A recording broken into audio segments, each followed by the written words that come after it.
Hello everyone. In this video we'll do another practice derivation. This problem comes from set 10.2e on page 158. It's problem number 1J. So take a look at this problem and hit pause, go ahead and get some paper and pencil, and try to work out the problem as far as you can. Go ahead and finish it if you can. You may take a different turn than I take in this video. There's more than one way to do it. But at least get some ideas down, as many as possible, before resuming the video.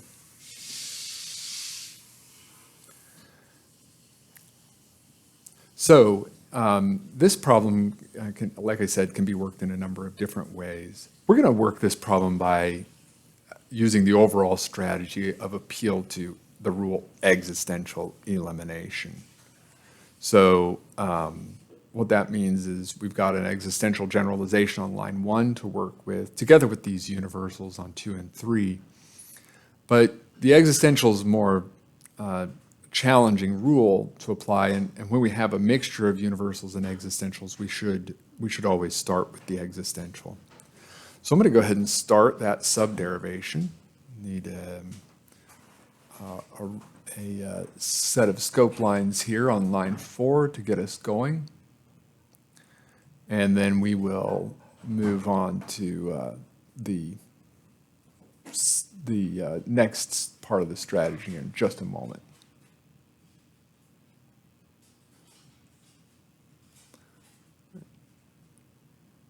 This is going to take us all the way down to our target sentence. So what we'll do is we begin by restricting a name. We can choose any name we like to the new subderivation. We can choose any name we like because there are none in the proof. It has to be a new name to the proof.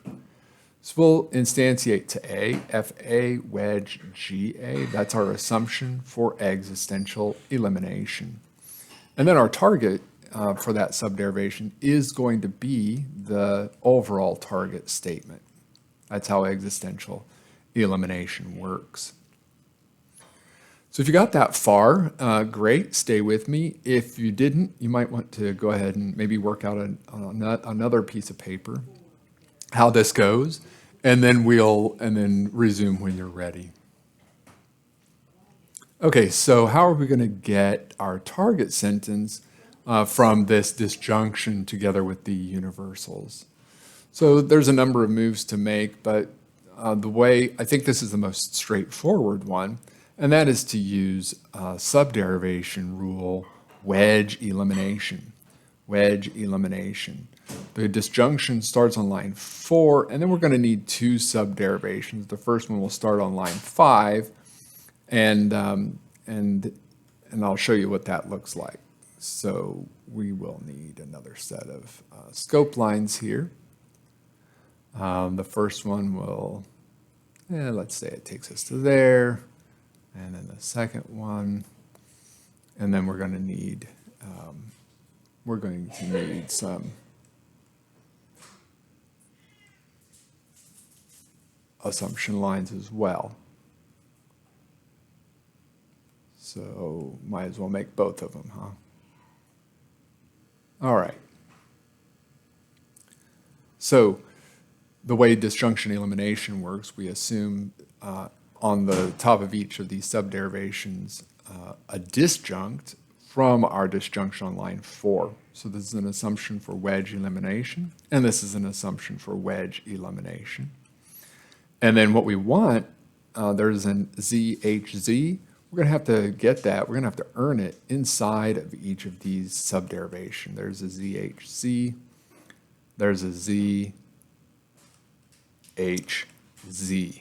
And notice how this sentence is getting bounced out to the main scope line from these sub and sub-sub derivations. Okay, so if you got that far, great. You may have chosen a different strategy, that's fine. But if you didn't choose this strategy, you might go ahead and hit pause, work this one out a little bit further, what I have so far, and see if you can get at least the first subderivation finished before resuming. Okay, so go ahead and hit pause and resume when you're ready. Okay, so when we're looking at these two subderivations, we might expect, often this is the case, that whatever reasoning we use in the first subderivation is going to be a model of the reasoning that we need to use in the second subderivation. That's not always the case, but it is often the case with these rules that take two subderivations, like wedge elimination. Biconditional introduction is another one that requires two subderivations as input, and often, but not always, the reasoning in the first subderivation is a good model of the kind of reasoning you're going to do in the second subderivation. Also, it's worth pausing to take stock here of what we have to work with and what we already are working with. So line 1 is our existential generalization. We're doing our best to work with it because we've instantiated it for existential elimination on line 4. And line 4 is our disjunction. We're doing our best to work with it because we are using wedge elimination with these two subderivations. So really, you should have your eye on the auxiliary assumptions for the two subderivations, and then the two universal generalizations that are perched up there on the primary assumptions. They haven't been used yet. So ask yourself, how are you going to get from FA to there's a ZHZ? Well, line 2 should stand out, because it has both of those predicates in a universal generalization. So the first thing we're going to do on line 6 is instantiate that universal generalization. FA horseshoe HA comes from line 2, universal elimination. And then when you look at 5 and 6, you almost can't help but apply conditional elimination. From 5 and 6 conditional elimination, you get HA.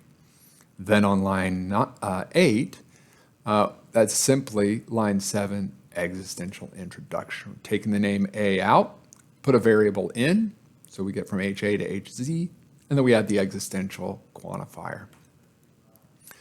And indeed, something similar is going to happen in this subderivation. If you want to go ahead and hit pause and work it out yourself and check your work when you're finished. I'll go ahead and proceed. Line 10 is going to come up from line 3. For all x, if x is g, then x is h. We already have the g predicate. We're looking for this existential with the h predicate. G and h are in line 3. So we'll instantiate to A. G, A, horseshoe HA comes from line 3. Universal elimination. Line 11 is then conditional elimination, HA, from lines 9 and 10.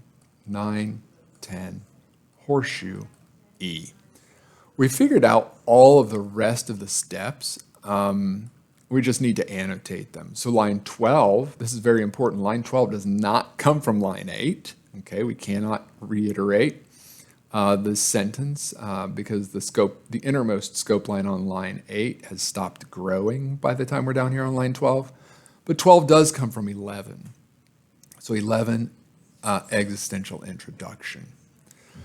That subderivation ends, and now we can complete the annotation for our application of wedge elimination. The first subderivation ran from 5 through 8, and the second one runs from 9 to 12.